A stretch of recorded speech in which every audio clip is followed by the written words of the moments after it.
Hi, my name is Debbie and I'm a celiac. I was looking on YouTube the other day and trying to find other celiacs and noticed that there's not very many people out there that have my condition that are sharing their story. So I thought I would share mine. And I look a little goofy right now because the whole country is in a deep freeze, and even here in the tropics we're a little bit on the cold side. So taking you on my walk with me today because there are no interruptions here compared to what I have inside my house with my kids. So I started to suffer from symptoms of celiac disease about 11 years ago after my last baby was born. By the time he was 3 years old, I was a nervous wreck as the symptoms got more and more intense. I had basically a nervous breakdown, and it got so bad that I could barely take care of the kids, and I couldn't drive, and I was going back and forth between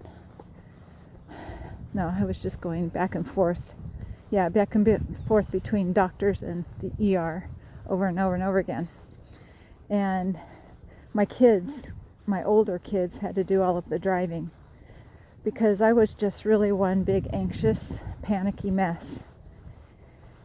What was triggering for me were all of these weird bodily sensations that I had never experienced before and nobody ever talked about. The stomach pain was like a rat was constantly chewing on my stomach to the left, just a little bit above and to the left of my belly button, and that was constant. I had chest pain that was, I would say at a level 5 or 6, and quite constant. I had tingling in my face. I had those muscle spasms that you get when you haven't had enough sleep, like twitches in my lip, twitches in my eyes. Lost the feeling permanently in my right index finger. Lost the feeling permanently in my right big toe. I had a condition called erythema nodosum, which manifested in these really big, gigantic, painful bumps, like they were 1.5 to 1.5 inch in diameter on my forearms and on my shins. I couldn't walk very well. I've always had the herpetiformis dermatitis rash on my hands that when I was a little girl, my mom would take me to the doctor because it manifests in little blisters on your fingers, itchy little blisters, and then they pop and then your skin peels. And the doctor said it was a virus. I've had that off and on throughout my life, but that was manifesting again during this period of time. I couldn't sleep. I had premature ventricular contractions in my heart, known as PVCs. I had SVT, which is supraventricular tachycardia. I wasn't sleeping at all at night, and I would be up all night until I would just conk out, like at 4 o'clock in the morning. It was awful. Pivotal moment for me was when I went to the ER. My blood pressure was like 160 over 110 out of the panic of my symptoms. That particular night, I was so scared that I was going to die that I didn't even change into clothes. I just went straight to the hospital in my nightgown. And the nurse said, "Man, you've got yourself worked up." Doctor took all of this blood work for me and found everything to be in perfect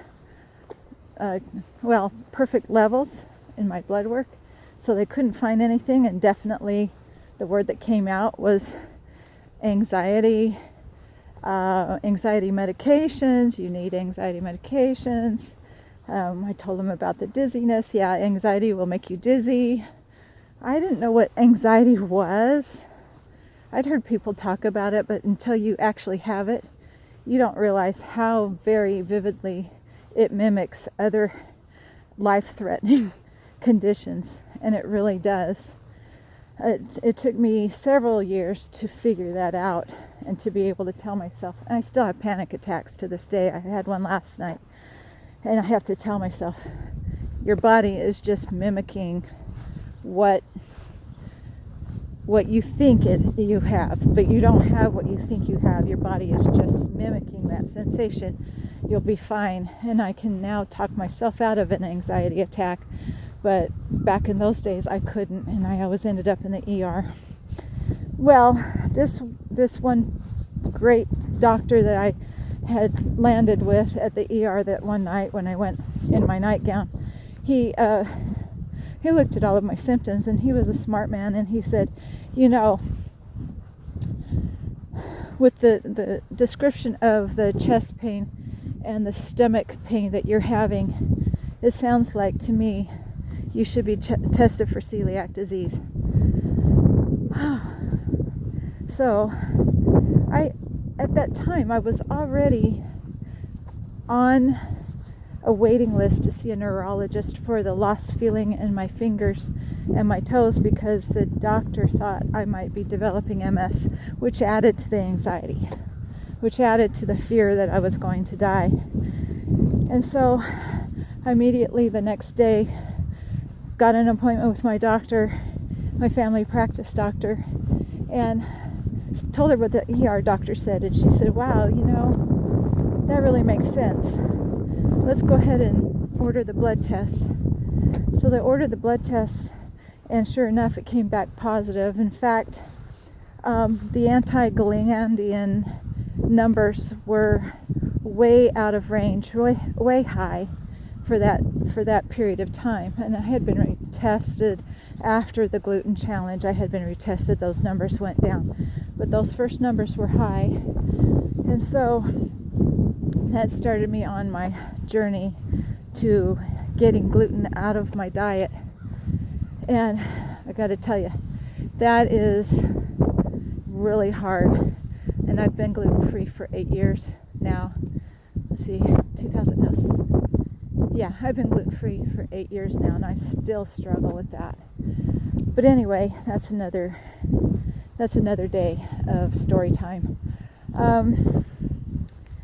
Let's see. So I was able to be diagnosed with that. I was referred to a gastro doctor. She said I didn't need a biopsy because the numbers were high, and because the gluten challenge had healed my some of my symptoms. That's down the road. So when I did go gluten-free, a lot of my symptoms did ease up, particularly the digestive symptoms, and the anxiety cleared up significantly. Gradually, very slowly, very gradually, the feeling came back in my index finger, and largely in my legs and my big toe. My big toe still has some numbness. But anyway, a lot of my symptoms have dissipated since I went gluten-free. But anyway, I had a roaring back episode of the GERD and the stomach pain because I wasn't really figuring it out. I kept glutening myself from time to time. And so I went to the gastro doctor, and she did a biopsy. And she said I was a mess. When she went in there, everything was just a mess. One big gigantic bundle of inflammation, gastritis and everything. So that was kind of a confirmation. The day before I had the biopsy, I had some cream corn, which I didn't realize wasn't gluten-free. And my stomach was so inflamed. She thought I'd been on months worth of ibuprofen. She asked me, have you been on ibuprofen lately? And I said, no, I haven't taken any ibuprofen for 3 years. She says, no. She says, your stomach looks like you've been taking 3 a day for weeks. 3 on the 6-hour schedule for weeks. I said, no, I haven't had it. Which told me that the cream corn the day before was what had messed me up. And every time I get gluten, my stomach feels like it's just full of ulcers. I know it's only really, well, I don't know what it does to the stomach, but I know it messes up the intestines, the small intestines, pretty badly. And they did find that I had an ulcer in my duodenum. They also put me on the antibiotic therapy for H. pylori, which they found in the biopsy too. And so that was probably what caused the ulcer in the duodenum, was that H. pylori.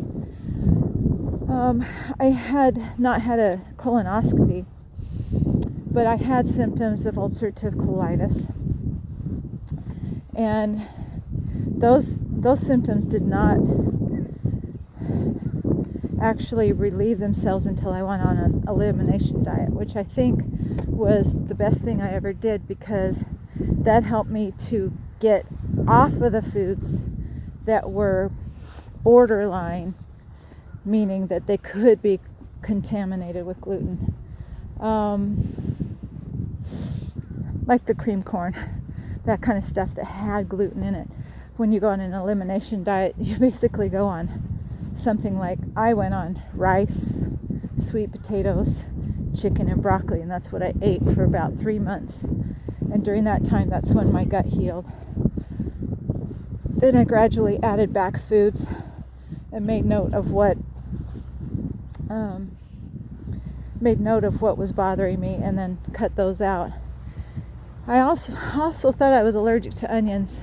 My husband always thought I was allergic to onions because we'd go out to a restaurant and I'd get these terrible stomach pains. This went on for decades. We've been married for decades, but I would come home and we would think it was the raw onions in salads or whatever that I ate. And when I cut out the gluten, the onions didn't bother me anymore. So it wasn't the onions, it was the gluten. Now recently, I've developed subclinical hypothyroidism. And doctor says that based on the fact that I have had celiac disease for who knows how long, I probably would have lost my thyroid 10 years ago.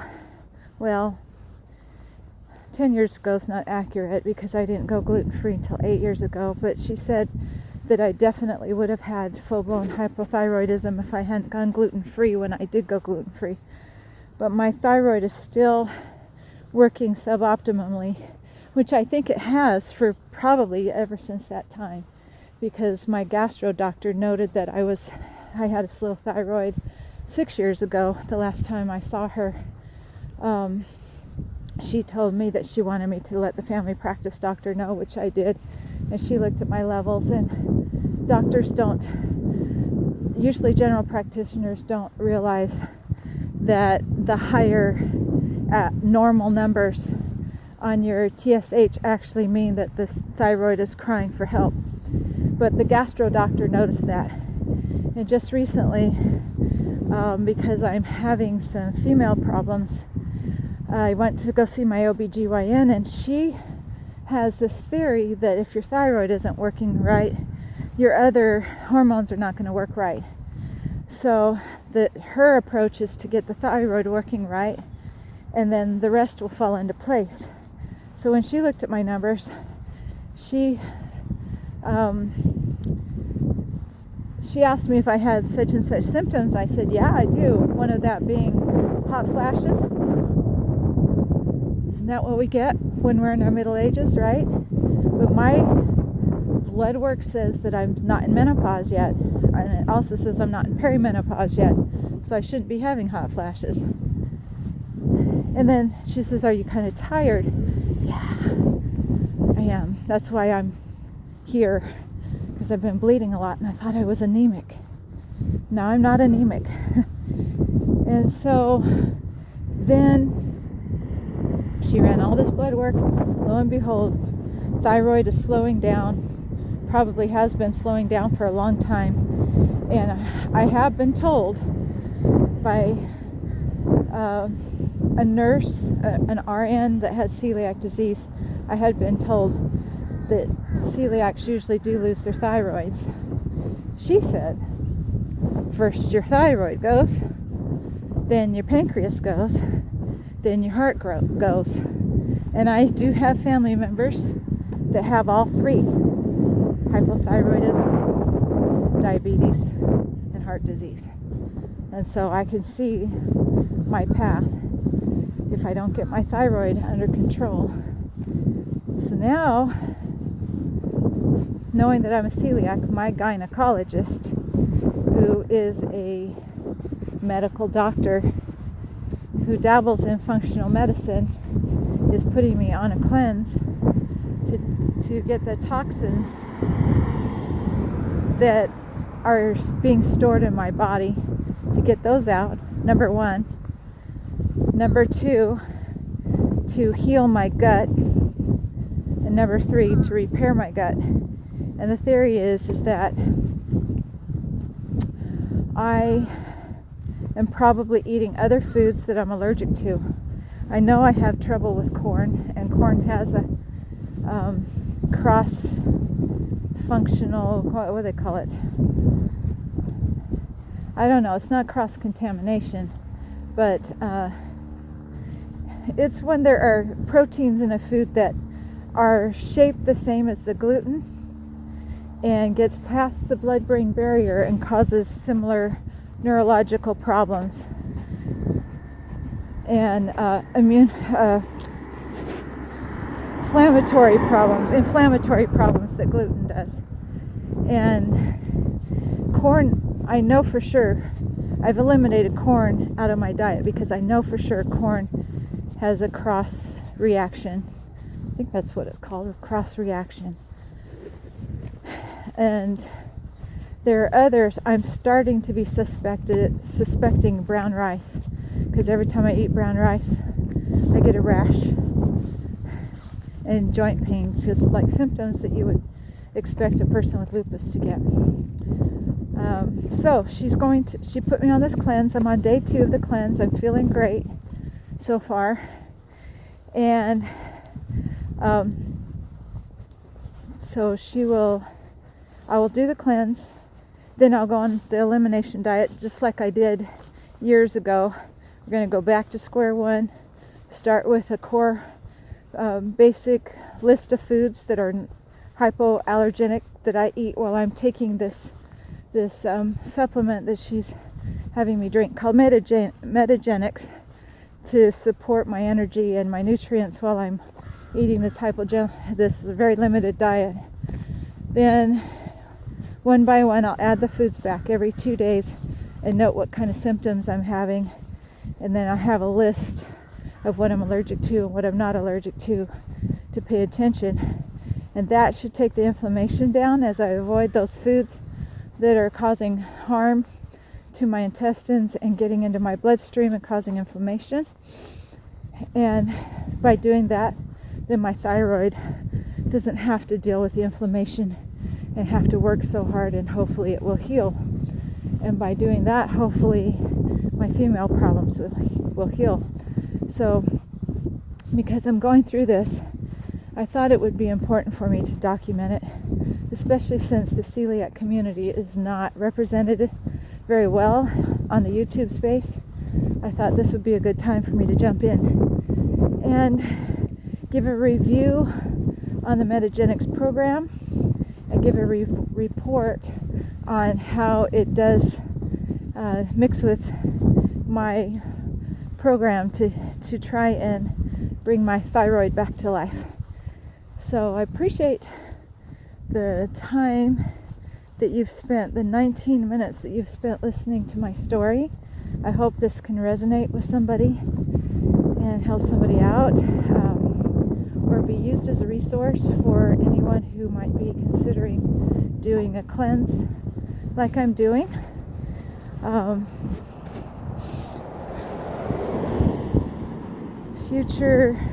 I think I'll try and keep future videos up. This is kind of like because I am celiac and prone to low energy and sick days off and on, I don't know if I can keep up a regular YouTube channel, but at least I can post this video and get some optimization going to it that hopefully some celiacs will find it and can have someone to commiserate with from time to time, because, you know, I could definitely use someone to commiserate with. Just not a lot of us around, and we're kind of social misfits because we can't eat with anybody.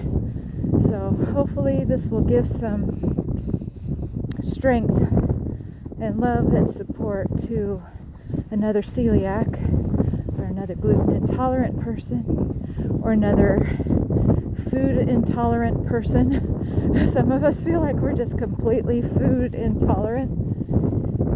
Or love and support to someone who has someone like me in their life. I really appreciate the time. My future videos will be kept to a minimum, as short as I can keep them. So thank you for bearing with me on this one, and hope you all have, especially since you have paid your attention to me for this long, I hope you all have a happy and healthy day.